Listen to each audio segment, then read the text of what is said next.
everybody. This is Community Spotlight. I'm Dan Lavigne, and I am here today with Tim Westwig, the Executive Director of the Conway Area Humane Society.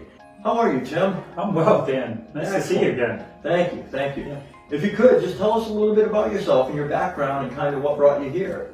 Well, I moved to the Conway area about 9 years ago now, and I actually came here to take over the White Mountains Hostel that used to be around the corner. And about 4 years ago, I started here at the Conway Area Humane Society when they were in the search for a new executive director. And a friend of mine on the board had told me about it, and I thought this would be a wonderful cause to put my efforts towards. Everybody loves the furry kids. Oh my gosh, yes.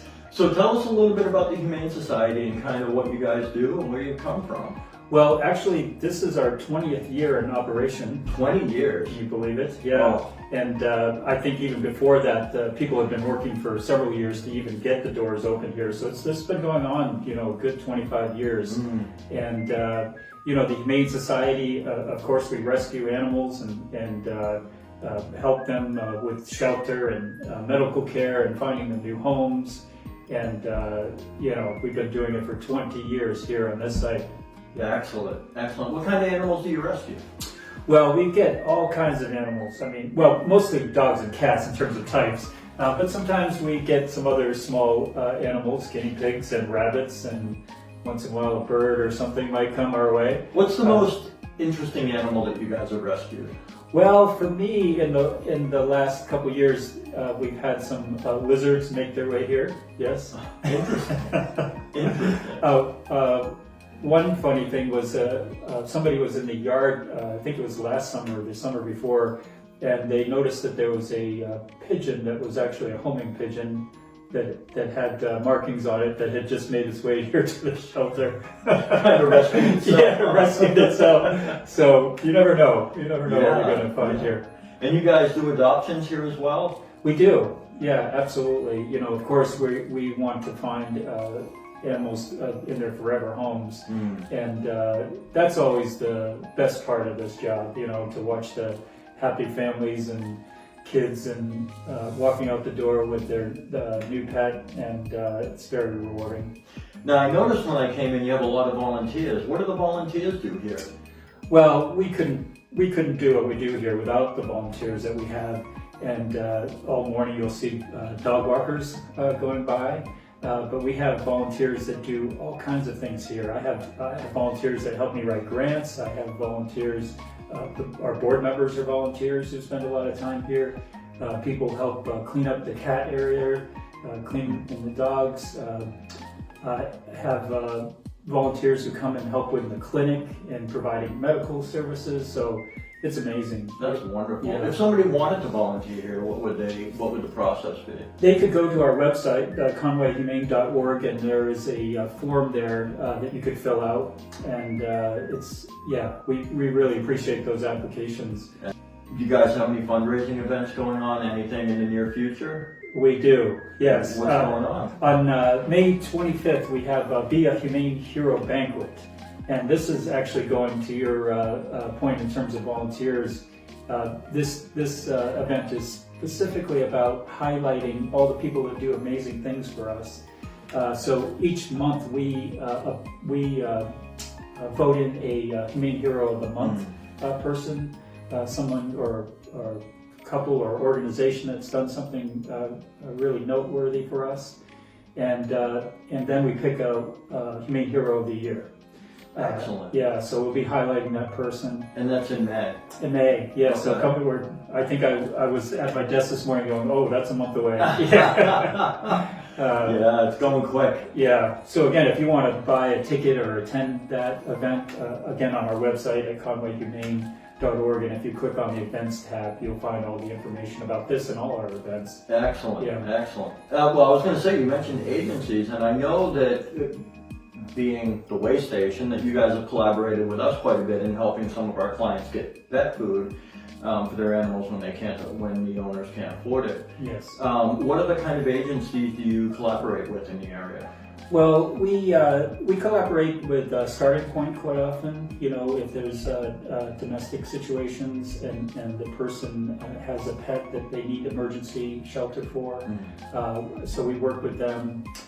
We've done things actually with other food banks like the Vaughn Center, and we've done a big food drives and taken pet food there. You know, right now there's a lot of financial hardship going on, and this past year has been kind of different in terms of the Humane Society, where we're working hard to counsel people to keep their pets. But we've had more surrenders, which is what we call local animals being brought to the shelter because people can't find housing, people are having financial difficulties, and people are having a hard time finding access to veterinarian services.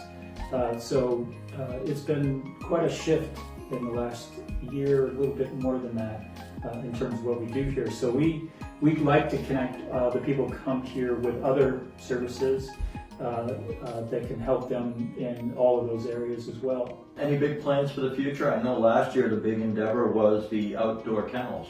Yes. How's that coming along, and any big plans for this year?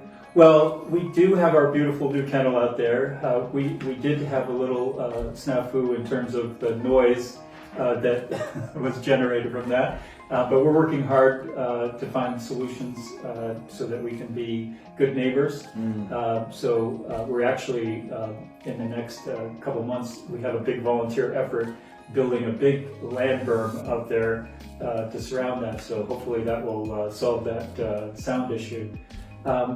But right now, you know, we are trying hard to find a solution so that when you drove in, there's a little house down at the end that we want to be able to zone properly so we can sell that piece, because certainly the area needs some housing, and it's a piece of property that we don't really use, and that would be a nice thing for us to get accomplished. And ultimately, we have an aging kennel. As I said, we have 20 years of service here, and our dog kennels desperately need to be updated. So we are hoping once we are able to sell that property at the end, that we can take that and do some other fundraising and update our kennels inside. So I think this year we'll get a lot of that planning done. I don't know if we'll get the actual work going this year, but that's really important. And certainly the community can help by way of donations and absolutely, you know, volunteering. Excellent. Yeah. So if you had one thing to say to the community about the Conway Area Humane Society, what would it be? Well, I would say that we have a community here of staff and volunteers that are unbelievably dedicated to helping animals. If you have any questions about your own pets, or you know of animals that need help, or you have a room in your home for a new animal, please come see us. I'm always just blown away by the dedication of the people here and what they do. Our veterinarian on staff, Dr. Goldberg, and all of the people here are doing tremendous things to help animals. Excellent. And sometimes I think people, we're a little bit hidden from the road here. So even if you're not going to adopt an animal, please just come in and take a look. And that's always dangerous for me, because I want to leave with one. Yeah, I'm trying to lure people here. Yeah. A lot of times people come here for appointments with me and they say, "Tim, don't make me walk past the kennels. That's not fair." Yeah. Do you have a foster program? Do you guys utilize fosters? We do. It's a little bit tricky here in the state of New Hampshire. There's a lot of regulations around it, so it takes a lot of work on part of the people who want to do it and our supervision of it, but it is a really great thing when we can find people to do that, and some of the folks that have done that over the years are just really tremendous. And it's we have a term called failed foster, which means that the person actually ends up adopting the animal. So that's a good fail. That's a good fail. Yeah, definitely. So that happens quite often as well. well. That would be my fear of fostering. Yes. Yeah. So your address here is? We are physically at 223 East Main Street here in Conway. There you go. So if you don't want to adopt a pet and you want to look at one or maybe even walk one, Give Tim and his crew a call at, Call us here at the Conway Area Humane Society at 603-447-5955. or you can go on their website and you can just fill out the volunteer paperwork and come and join their crew. Tim, it was wonderful meeting with you today. Thank you very much. Thank you so much. Appreciate it, Dan. Yes.